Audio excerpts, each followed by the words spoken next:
Welcome back to Good Evening KU. I'm Mackenzie Laporte. And I'm Caroline Zimmerman.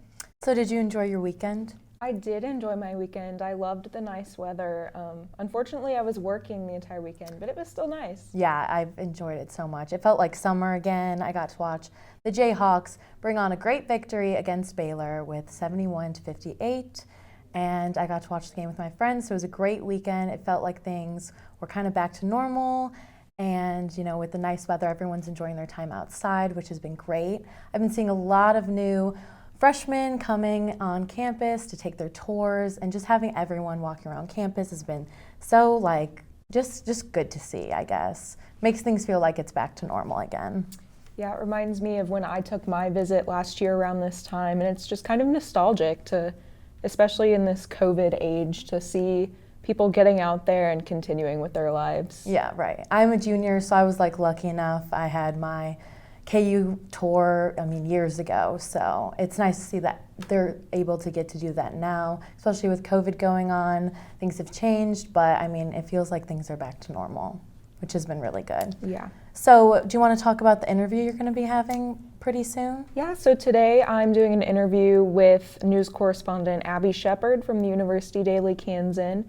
We're going to talk about some of the stories she's written in the past week and some of the other important stories that the Kansan has put out in the past week. It was a big week for news last week, lots going on around KU and the Lawrence community, and we're just excited to hear from her and all about that. Yeah, that's awesome. I know there's a lot going on. There has been an article on the Kansan about our future plans for the fall semester. We're planning on bringing in more in-person classes, which is huge and super exciting for all our incoming freshmen and everyone else who's going to be coming back for the fall semester. And I'm sure you guys will touch on that once you talk about her reports that she's done on that and everything, but I think that's really huge news. I'm really excited for that. It is, and she wrote a great article about it, and I can't wait for her to talk about it with everyone. Yeah, I feel like especially because this semester, personally for me, I am all online. I come into campus maybe once a week, and it's been a little difficult, but to know that there is hope for next semester has been really great.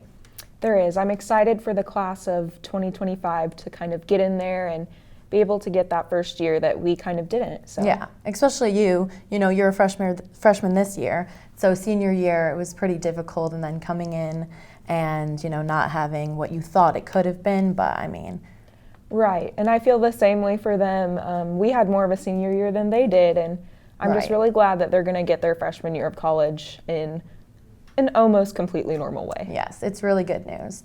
And we also have the career fair, which is coming up in a few days. It's on Thursday, March 4th, and it's really great. I've been to the career fair before. It's really helpful for future jobs, interviews, and just networking and everything. So definitely join in on that. It will be super exciting and just opens you up to a lot of good opportunities.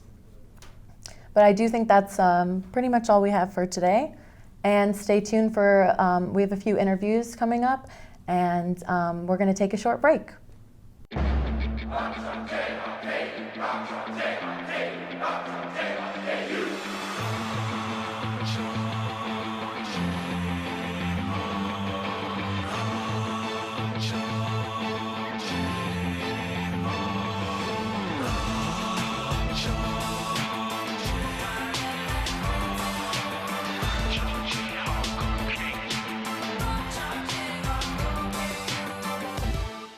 Welcome back. Today we are super fortunate to have Nathaniel with us today. Thank you for being here. No problem. So he's here to kind of talk about something super cool that's happening down at Jayhawk Jukebox. Do you want to share with us? Yeah, so we're going to have our first March Madness event, and what that is a tournament. We've chosen 24 of our favorite artists across different genres, and they're going to be competing against each other in kind of like a March Madness style format, but we're going to have votes in person with our own staff, but we're also going to open up to Twitter to people around KU that want to participate. Wow, what genres might those be? That would be rap, rock, a mixed bag, which is really alternate music, and pop. Soul music that everybody's going to know, basically. Yes, mostly. Right. For the most part, yes. Right. So where might we find this if we want to participate? Well, we're going to have most of our voting done over Twitter, and we'll have 2 matchups every day. So on our first day will be on Sunday, and we'll do it by sections. So this Sunday we'll start with rap, and we'll move our way to the mixed bag, and then to pop, and then rock. Is there any deadlines which people should turn in their votes by?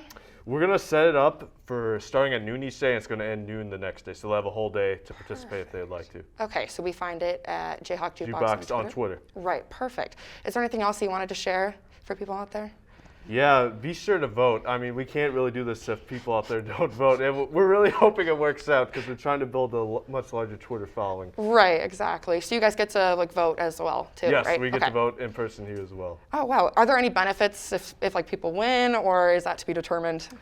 That's to be determined. We're still trying to figure that out. Maybe a vinyl record, maybe a gift card or something like that. We'll figure something out. I We'll think announce that it in the sounds coming pretty days. good. I think that sounds pretty good. Is there anything else that you'd like to share? No, thanks for having me on. Thank you so much Appreciate for it. being here. Where you go to college makes a statement about you. This place will become a part of you, your identity for life.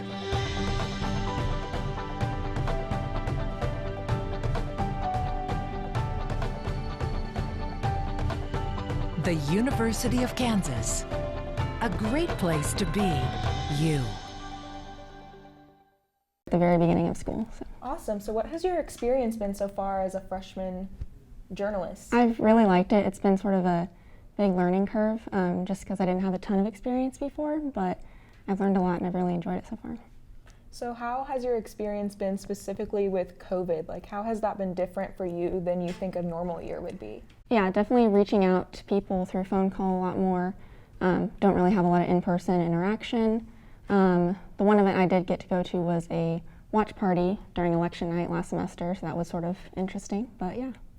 How was that feeling during the watch party, finally getting to go do your thing in person and report and be a part of the Kansan? Yeah, it was definitely a really cool experience, just getting to interact with actual reporters for local news and just getting to see what that is like to work at a live event was really interesting. Awesome. So you've written a lot of stories so far for the Kansan, and it's only your first semester. So tell me about some of the stories you've written in the past week.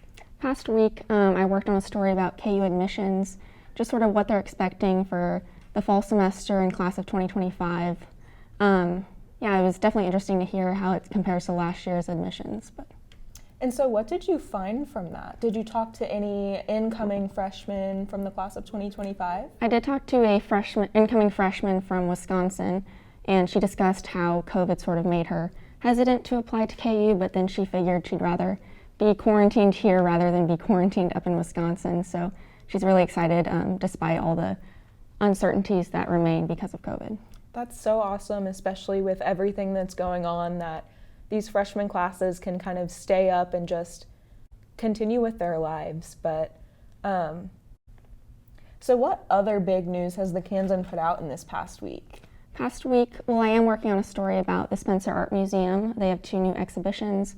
It's been really interesting because the exhibitions actually tie in really well to COVID and just our awareness of our bodies and our health. And so it was interesting to discuss with the curator today about the relevance that these exhibitions have, and just, I mean, they have had a lot of visitors in the past week already, so they're really happy about that. Right, and I know that the Kansan has had a lot of stories recently about a no confidence vote, and the other day I know they had some pretty big news about someone blocking a student group on Twitter. Mm-hmm. Do you know anything about those? I didn't personally work on those, but I do know it was sort of a lot of tension surrounding that because it's a student organization, the Black Student Coalition, I believe, that was blocked by a member of the Diversity, Inclusion, and Equity group. So yeah, I think they were just upset about that, and I don't think it's been resolved yet with the actual KU administration in that group, but yeah. That is really interesting, Abby. Thank you so much for coming on today and talking about your experience. Is there anything else you think people should know about the Kansan or about your experience? I think people should just know how hard everyone works to put it together, and especially because of the challenges that exist because of COVID and having to cover news.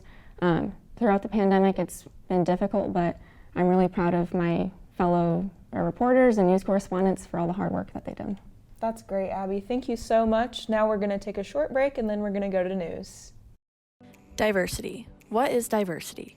It can be an umbrella term for a variety of things, ranging from diversity among different people, places, cultures, and ideas, to the way people express themselves and the way they interact with the world. In today's world, people interact with one another and share their thoughts through social media. Let's take Twitter, for example. How are people of different backgrounds, ethnicities, and sexual orientations with different political beliefs, interests, and job titles using this platform differently? Currently, celebrities are interacting with their fans on Twitter by speaking their minds, sharing their beliefs, and supporting social issues. Professional sports figures and organizations in the United States are using Twitter to support social causes and bring attention to current social matters, such as encouraging their fans to vote. Users are voicing their opinions about current issues surrounding racial inequalities, social injustice, and police brutality in the United States. There's diversity in the way people are discussing the upcoming presidential election, especially regarding their opinions of each candidate. Different news outlets are not only highlighting stories in the US, but are talking about important stories from around the world. But many Twitter users don't post about controversial matters or social issues at all. Rather, they use their platform to create memes and post funny content for entertainment. While many topics going around this app involve social issues and political opinions, Twitter creates a space where people can pull together collections of diverse thoughts, comments, opinions, goals, and even a little humor too. So how can we use this platform to express our differences? More importantly, how can we use it to learn from each other's differences today? Welcome back. I'm LaDeja. And I'm Lauren. This is your Monday Good Evening KU News Update. With the highly contagious variant spreading, the CDC says the United States may be at risk of losing all of its recent gains against COVID-19. After a decline in cases reported in the U.S. since early January, new infections are on the rise again. The most recent 7-day average of death has also increased. According to a letter from Provost Barbara Bitchermeyer, the students at the University of Kansas will be returning to in-person learning in the fall semester. However, many factors including vaccination rollouts and possible surges in cases may affect this plan. KU junior Gustavo Murillo Espinoza is a finalist for the Harry S. Truman Scholarship, a national award that provides up to $30,000 for graduate study. Murillo Espinoza is one of the 193 finalists who were chosen to participate in an interview for the scholarship next month. In sports, KU picked up a huge win on Saturday night against Baylor. Junior David McCormick scored 20 points, and on his senior night, Marcus Garrett added 14 to lead the Jayhawks past previously undefeated Baylor 71-58. Kansas out-rebounded the Bears 48-28 and will finish the Big 12 season with a 12-6 record. Coach Self was happy with the win and how the Jayhawks finished the season. You know, it doesn't mean it's not going to get you a ring on your finger or anything like that, but it's a big win, and you know, to finish 12-6 in the league, which you know I think worst case scenario. I mean, I guess mathematically it could be different, but that would probably put us in a position to be, you know, third probably in the league. I don't see West Virginia losing two, but we did good. We did well, and the players have handled everything great, and we did hit the bump in the road in January, and somehow the guys, we went through that period of time where we played with no energy and were duds, and somehow they kind of responded and got their legs back, and we've been pretty good since. You know, we didn't give the game away, but we could have easily won in Austin and really finished strong. But I'm really happy how we played tonight and how we finished. The Jayhawks will host UTEP on Thursday night to close out the regular season.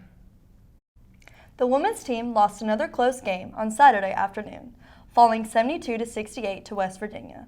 The Jayhawks trailed by as many as 15 points in the third quarter, but rallied to within 2 with just 37 seconds to play. Head coach Brandon Schneider gave full credit to the Mountaineers. And then I think you really have to credit Gonderzik. 40 seconds to play. They've got a 2-point lead. There's a 10-second difference between shot clock and game clock. And she makes a step back contested three to really ice the game. So I thought we guarded that as well as we could have. And sometimes you have to credit the player for making an outstanding shot. With the loss, KU drops to 7-15 for the season and will travel to Iowa State on Wednesday. The baseball team was not so lucky, dropping both games of its doubleheader against Florida Gulf Coast yesterday afternoon in Fort Myers. After winning on Friday, the Jayhawks lost on Saturday to finish the road trip 1-3. KU will play a 4-game series against Lipscomb next weekend in Nashville. As the Big 12 Indoor Track and Field Championships came to an end, the Kansas women finished 6th overall with 68.5 points, while the Kansas men tied for 8th with 51. Senior Alexandra Emelianov claimed the women's shot put title, and junior Riley Anderson won the women's high jump. And that's all we have for today's news update. After the break, Anna will be here with weather.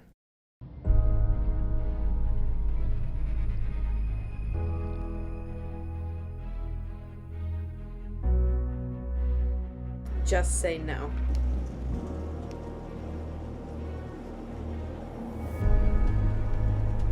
Just say no. Just say no. Just say no. Just say no. Hi, and welcome back for today's weather update.